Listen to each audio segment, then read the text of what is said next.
مدرسے جامع دارالعلوم حقانیہ اکوڑہ خٹک میں نماز جمعہ کے دوران خودکش دھماکے میں مولانا حامد الحق سمیت 6 افراد جاں بحق ہو گئے۔ آئی جی خیبر پختونخوا کے مطابق خودکش دھماکے میں 6 افراد جاں بحق ہوئے، جن میں مولانا حامد الحق بھی شامل ہیں۔ یہ تازہ ترین خبریں ہیں کہ جو ہمیں موصول ہو رہی ہیں۔ خودکش دھماکے کی تحقیقات شروع کر دی گئی ہیں۔ جائے وقوع سے فرانزک ٹیموں نے شواہد اکٹھے کر لیے ہیں۔ پولیس حکام کا کہنا ہے کہ دھماکہ خودکش تھا اور حملہ آور مسجد کے ساتھ گیٹ سے داخل ہوا۔ ذرائع کے مطابق دھماکے میں مولانا حامد الحق کو ٹارگٹ کیا گیا۔ مسجد کے ساتھ ملحقہ ایریے میں مولانا حامد الحق کو نشانہ بنایا گیا۔ اکوڑہ خٹک مدرسے میں پولیس کے 23 اہلکار ڈیوٹی پر تعینات تھے۔ مولانا حامد الحق کو 6 پولیس اہلکار سیکیورٹی کے لیے فراہم کیے گئے تھے۔ اکوڑہ خٹک مدرسے کی انٹری گیٹ پر مدرسے انتظامیہ کی بھی سیکیورٹی موجود رہتی تھی۔ اطلاع ملنے پر ریسکیو کی 4 ایمبولینس، بمئے میڈیکل ٹیموں اور فائر ٹیم موقع پر پہنچی اور 20 افراد کو نکال کر ایمبولینسوں کے ذریعے ہسپتال منتقل کیا گیا۔ سیکیورٹی ذرائع کا کہنا ہے کہ دارالعلوم حقانیہ میں خودکش حملہ آور تحریک طالبان پاکستان اور ان کے سرپرستوں کی مذموم کارروائی ہے، اس لیے کہ مولانا حامد الحق حقانی نے گزشتہ ماہ رابطہ عالم اسلامی کے تحت ہونے والی کانفرنس میں خواتین کی تعلیم کے حوالے سے واضح اور 2 ٹوک موقف اختیار کیا تھا۔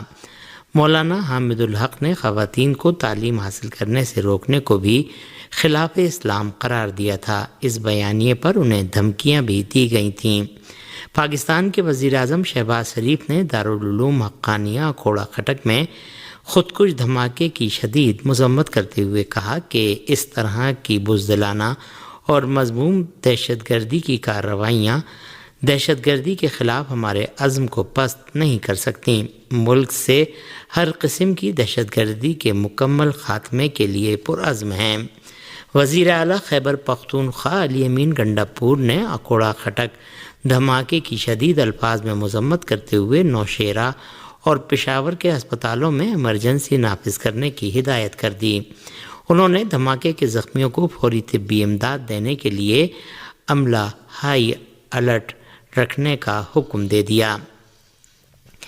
گورنر خیبر پختونخوا فیصل کریم کنڈی نے بھی نوشہرہ میں مدرسہ حقانیہ اکوڑہ خٹک میں دھماکے پر شدید مذمت کرتے ہوئے اعلیٰ حکام سے واقعے کی رپورٹ طلب کر لی۔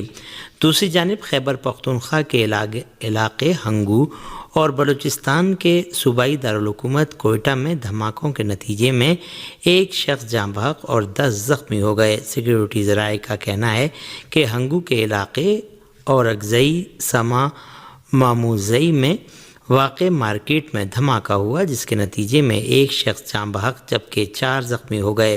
سیکیورٹی فورسز نے علاقے کو گھیرے میں لے لیا۔ ادھر کوئٹہ میں گیلانی روڈ پر دھماکے میں 6 افراد زخمی ہو گئے۔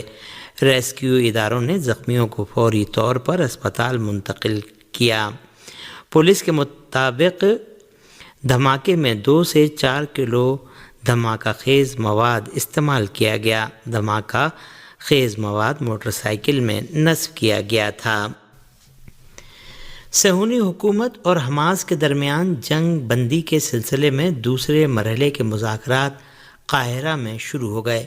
رپورٹ کے مطابق مصر نے کہا ہے کہ اسرائیل اور حماس کے درمیان جنگ بندی کے دوسرے مرحلے کے مذاکرات قاہرہ میں شروع ہو گئے ہیں۔ ہفتے کے روز 42 روزہ ابتدائی جنگ بندی کا باضابطہ اختتام ہو رہا ہے، تاہم دوسرے مرحلے کے نفاذ پر تاحال کوئی حتمی معاہدہ طے نہیں پایا۔ مصری حکام کے مطابق اسرائیل اور حماس کے درمیان مذاکرات کا آغاز ہو چکا ہے تاکہ جنگ بندی کے دوسرے مرحلے کے لیے شرائط طے کی جا سکیں۔ قبل ازیں صہیونی وزیر خارجہ نے کہا تھا کہ ایک اسرائیلی وفد مصر کا دورہ کرے گا تاکہ جنگ بندی کے پہلے مرحلے میں توسیع کے امکانات پر غور کیا جا سکے جو ختم ہونے والی ہے۔ دوسری طرف اسرائیل میں عوام جنگ بندی جاری رکھنے اور قیدیوں کی رہائی پر زور دے رہے ہیں، جبکہ دائیں بازو کے شدت پسند عناصر غزہ میں جنگ شروع کرنے اور فلسطینیوں کی جبری نقل مکانی کے حق میں ہیں۔